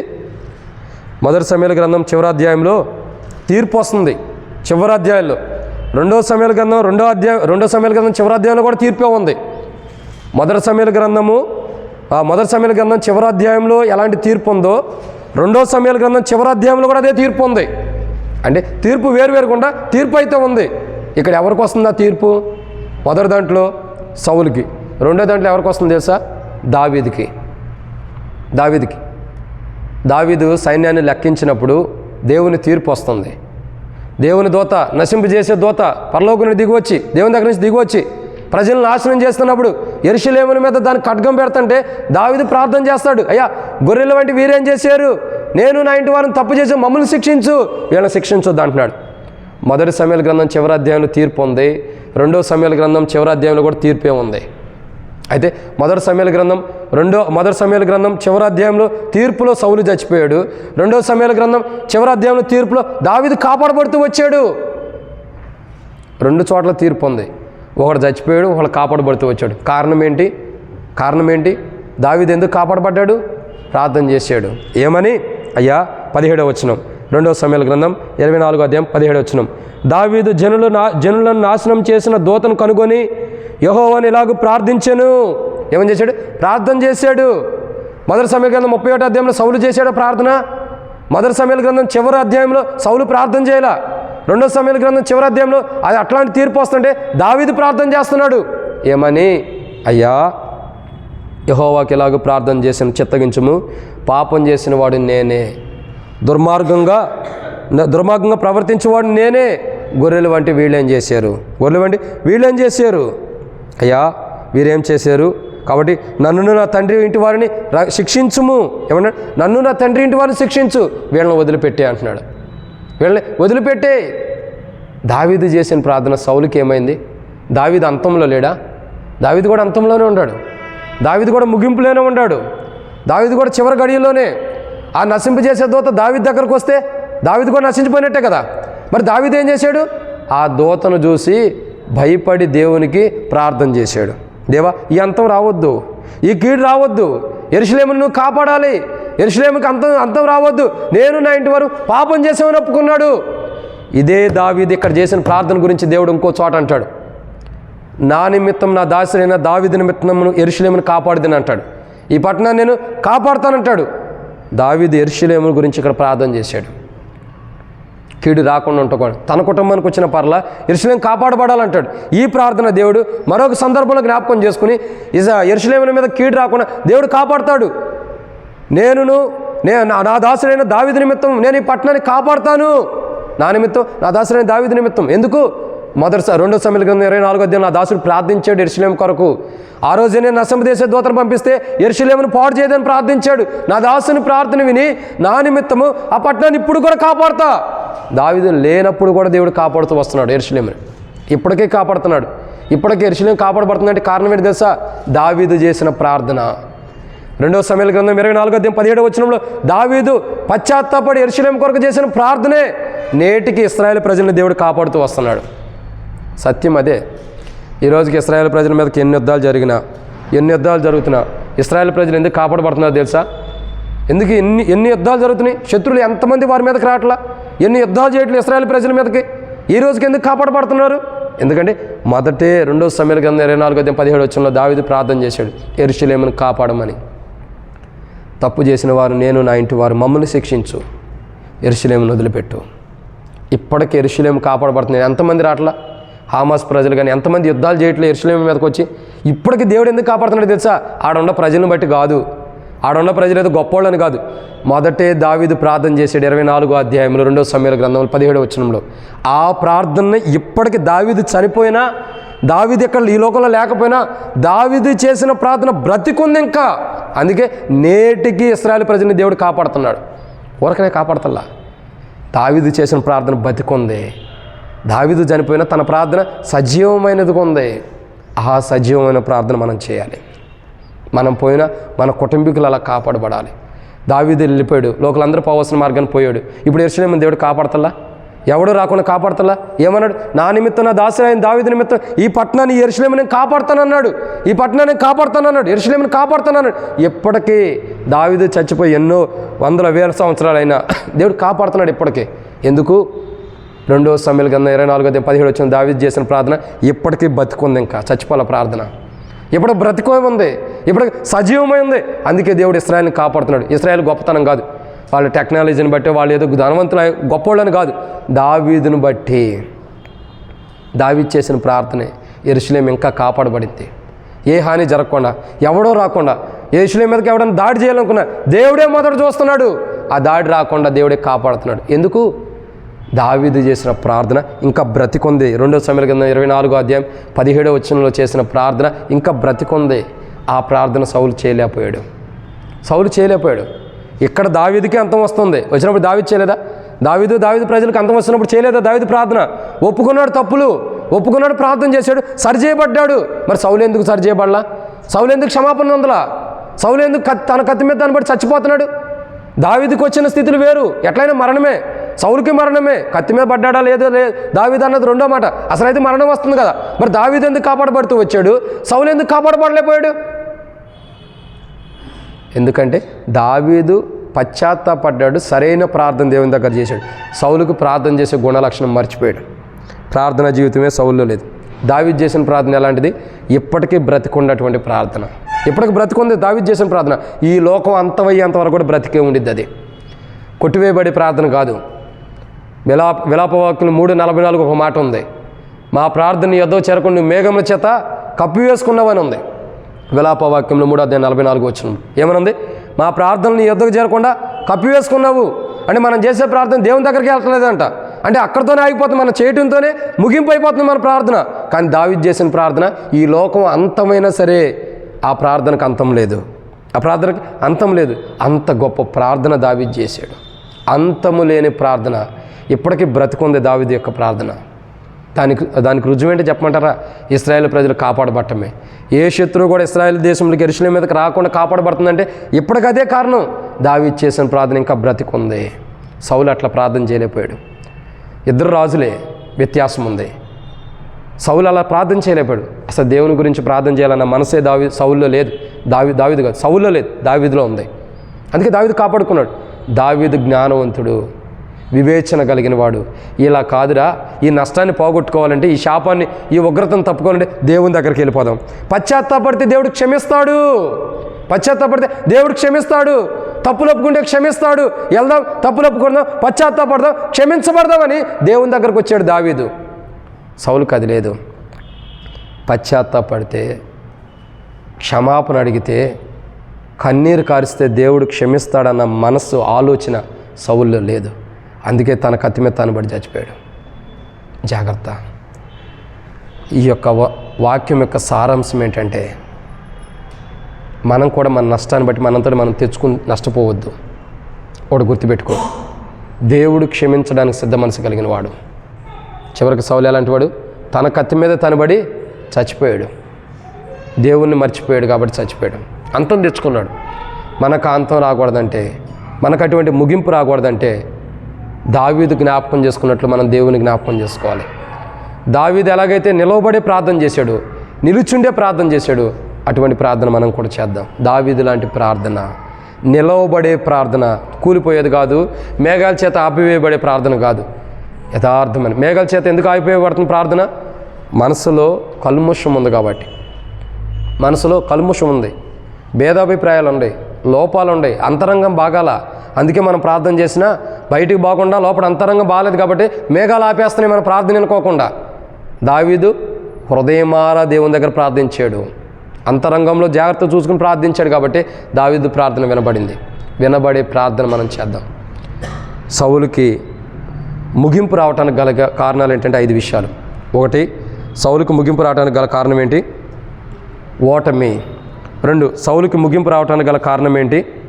రెండోదిగా ఏంటక్క? మొదటిగా సౌలుకి ముగింపు రావడానికి కారణం ఏంటి?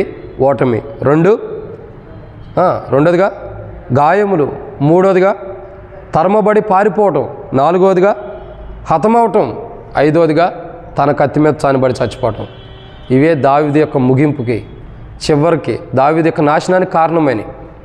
కాబట్టి అట్టి నాశనం మనం తెచ్చుకోకూడదు. ఈ సంవత్సరంలో మనం చేసిన తప్పుని బట్టి అట్టి నాశనం మనకు రావచ్చు, అట్టి శాపం మనకు రావచ్చు, అట్టి కీడు మనకు రావచ్చు. అది రాకుండా ఉండాలంటే ఏం చేయాలా? ఇప్పుడే సరి చేసుకోవాలి. కొత్త సంవత్సరం దగ్గరికి వెళ్ళి అప్పటికప్పుడు ఏం సరి చేసుకోలేవు. దేవుడు నీకు ఒక రోజు ముంగటే సమయం ఇచ్చాడు, ఓ రోజు ముంగటే ఉపవాస ప్రార్థన సమయం ఇచ్చాడు. కుమారుడా కుమార్తె సరి చేసుకోండి అని సమయం ఇచ్చాడు. ఇచ్చిన సమయాన్ని దుర్వినియోగపరచుకోవద్దు, సద్వినియోగపరచుకుందాం. సౌలులాగా నష్టపోవద్దు. సౌలుకి ప్రార్థన చేసే చివరి గడిలో ముగింపులో కూడా తన కత్తి మీద తాను పడచావు కుమ్మునిపే తన పనివాడు తన చంపనన్నప్పుడన్నా దేవుని దగ్గరికి వెళ్ళాలి.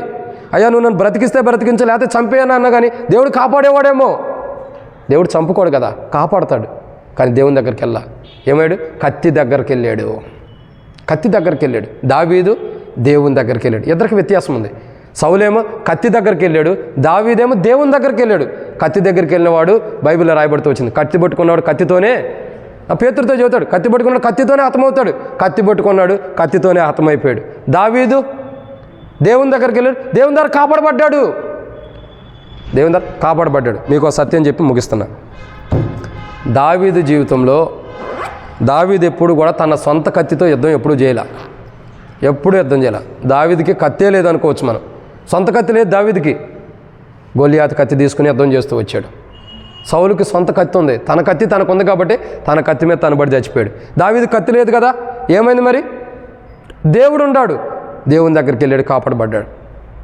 ఈరోజు మన జీవితము సౌలులాగా మన కత్తి మీద మనం పడి చనిపోయేటటువంటి నష్టాలు, అంటే అట్టి నష్టం మనం తెచ్చుకోవద్దు. మనల్ని బట్టి మనం నష్టం తెచ్చుకోవద్దు. మన దాన్ని బట్టి మనం చేసిన తప్పులను బట్టి మన జీవితాన్ని బట్టి. కత్తి ఏంటంటే మన జీవితమే, మనం జీవించిన జీవితాన్ని బట్టి మనం నష్టం తెచ్చుకోవద్దు. దావీదు వలె దేవుని దగ్గరికి వెళ్దాం, కాపాడబడదాం. సౌలు నాశనానికి తన కత్తి మీద తానే పడి నాశనం అయిపోయింది, మరణం తెచ్చుకున్నాడు. మనం అలా తెచ్చుకోవద్దు. దేవుని దగ్గరికి వెళ్దాం. దావీదులాగా సౌలు దేవుని దగ్గరికి రాలేకపోయాడు, దావీదు వచ్చాడు. అట్లా మనం దేవుని దగ్గరికి వెళ్ళి దావీదు వలె కాపాడబడదాం. సౌలు వలె నష్టపోవద్దు. సౌలు వలె బలహీనతలుంటే దావీదు వలె సరి చేసుకుని కాపాడుకుని కొత్త సంవత్సరంలోకి మన కుటుంబం ప్రవేశిద్దాం. అటు ప్రవేశించినట్లు ప్రభు మనకి సహాయం చేయను గాక. ఆమేన్. గమనించండి, కొత్త సంవత్సరం కొరకు పరిచర్య కొరకు ప్రార్థన చేయండి. నూతన సంవత్సరంలో మనకు వాగ్దానాలు, సంఘ వాగ్దానం, మందిర వాగ్దానాల కొరకు, వ్యక్తిగతమైన మన వాగ్దానాల కొరకు, తర్వాత మన మందిరం కొరకు ఇది ముగింపు.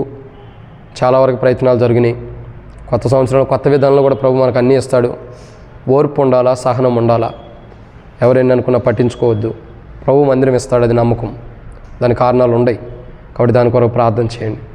తర్వాత ఇంకా సంఘం కొరకు, రేపు ఆరాధన కొరకు, రేపు రాత్రి ఆరాధన కొరకు, వాగ్దానాల కొరకు, ఉదయం ఆరాధన, ప్రేమ విందు అన్నిటి కొరకు కూడా ప్రార్థన చేయండి. సంఘక్షేమం కొరకు నేను కూడా దేవరకొండ అనే ప్రాంతానికి పరిచర్యకి వెళ్తున్నా 31st నైట్కి. దాని కొరకు కూడా ప్రార్థన చేయండి. ఎక్కడ? దేవరకొండ, నల్గొండ దగ్గర దేవరకొండ. కాబట్టి అక్కడ పరిచర్య కొరకు కూడా అక్కడ ఉన్న దైవదాసులు వారి కొరకు కూడా ప్రార్థన చేయండి. మా కొరకు కూడా ప్రార్థన చేయండి. తర్వాత ఇక్కడ చేరున్న వారి కొరకు, ఇంకా బలహీనంగా ఉండే వారి కొరకు, ఆయా బాధలు ఉండే వారి కొరకు, తర్వాత ఇంకా ఎల్షద్దాయి మందిరం యొక్క అవసరతల కొరకు, ఇంకా గొట్టుముక్కల మందిరం కొరకు, ఇంకా చూసినట్టయితే చందీ పరిచర్య కొరకు అక్కడ ఉండేవారికి అక్క ఆరోగ్యం కొరకు, తర్వాత గొట్టుముక్కలో ఉన్న ప్రజల కొరకు, చింతకుంట రెడ్డిపల్లిలో ఉండేవారు, ఇంకా హత్నూరా నవాపేటలో ఉండేవారు, జూబ్లీ హిల్స్ హెబ్రోన్ పరిచర్య కొరకు, హెబ్రోన్లో క్షేమం, శాంతి, సమాధానం, కొరినంకుల ఆరోగ్యం కొరకు, బుక్ రూమ్లో ఉండేవారి కొరకు, అదే రీతిలో డేవిడ్ అని కొరకు, ఇంకా పీటరాచార్య కొరకు, ఇంకెవరెవరు ఉండే వాళ్ళందరి కొరకు, హెబ్రోన్ క్షేమం కొరకు, తర్వాత ఇంకా సార్వత్రిక సంఘం కొరకు, సర్వలోకం కొరకు, ఈ 31st ఎంతోమంది ఈ సండేకి 31st ఫస్ట్కి పరిచర్యకి వెళ్తున్నారు ఎంతోమంది దైవదాసులు. దాదాపు 400 ప్రాంతాల్లో. ఇంకెక్కువే ఉన్నాయి. మన కాకుండా హెబ్రోన్ కాకుండా ఇంకా అనేక డినామినేషన్లు కూడా ఉంటాయి. ప్రతి ప్రాంతంలో అనేక దైవజనులు సమయాన్ని వ్యర్థపరచుకోకుండా అనేకులు రక్షణ కొరకు సద్వినియోగపరుచుకునేటట్టు దేవుడు తన ఆత్మ ద్వారా అందరిని అభిషేకించడం కొరకు ప్రార్థన చేయండి. వారిలో మేము కూడా అలా అభిషేకించబడటం కొరకు కూడా ప్రార్థన చేయండి. మన దగ్గరికి వచ్చే దైవదాసుల కొరకు కూడా ప్రార్థన చేయండి. పరిచర్యల కొరకు ప్రార్థన చేయండి. పిల్లలు కూడా మ్యాట్స్ అయి క్లీన్ చేస్తున్నారు, వారి కొరకు, చెరువు దగ్గర ఉండే వారి కొరకు కూడా, మరి చెరువు కడ వారు అన్ని క్లీన్ చేస్తున్న వారి కొరకు కూడా ప్రార్థన చేయండి. ఆపేలు ఏ కీళ్ళు జరగకుండా చక్కగా అవన్నీ క్లీన్ అవటాన్ని ప్రార్థన చేయండి. మోటో కార్డ్స్ కొరకు, అన్నిటి కొరకు, ప్రింటింగ్ కొరకు, అన్నిటి కొరకు కూడా ప్రార్థన చేయండి. ఇంకా తర్వాత మా కుటుంబం కొరకు, సహోదరి కొరకు, తర్వాత పెద్ద పాప షిఫ్రా ఎవాంజలిన్ కొరకు, చదువుల కొరకు, రెండవ పాప నిత్యాశ్ర రేజాయిస్ కొద్ది జ్వరంతో బాధపడుతుంది, ప్రార్థన చేయండి. మూడో పాప ర్యాప్చర్ ఎజరాక, ఆమె కొరకు కూడా ప్రార్థన చేయండి. మా తండ్రి తమ్ముడు రక్షణ కొరకు ప్రార్థన చేయండి. తమ్ముడు ఈరోజు బయలుదేరి ఆంధ్రాకి వెళ్తున్నాడు తన ప్రయాణం కొరకు. తండ్రి కొరకు, మరి సహోదరి పిల్లలే ఉంటారు కాబట్టి వారి కొరకు కూడా ప్రార్థన చేయండి. అందరి కొరకు ప్రార్థన చేయండి. మీ అనుదిన ప్రార్థన సంఘం కొరకు, పెద్దల కొరకు, విశ్వాసుల కొరకు, బాధ్యత కలిగిన వారి కొరకు, సండే స్కూల్ టీచర్స్ కొరకు, పరిచర్ల కొరకు, రేపు ఎల్లుండి జరగబోయే పరిచర్ల కొరకు, అన్నిటి కొరకు కూడా జరిగిన పరిచర్యకు ముద్రించి నీరు కట్టి ఫలింపు చేయలాగిన దేవుడు భవిష్యత్ పరిచర్ల కొరకు కూడా మీ అనుదిన ప్రార్థనలో జ్ఞాపకం చేసుకోండి. ఇంకా బలహీనంగా ఉండేవారు అందరి కొరకు, నయోమక్క కొరకు, కంటి చూపు కొరకు, తర్వాత మరి దావీదు రూతక్క గర్భఫలం కొరకు, ఇంకా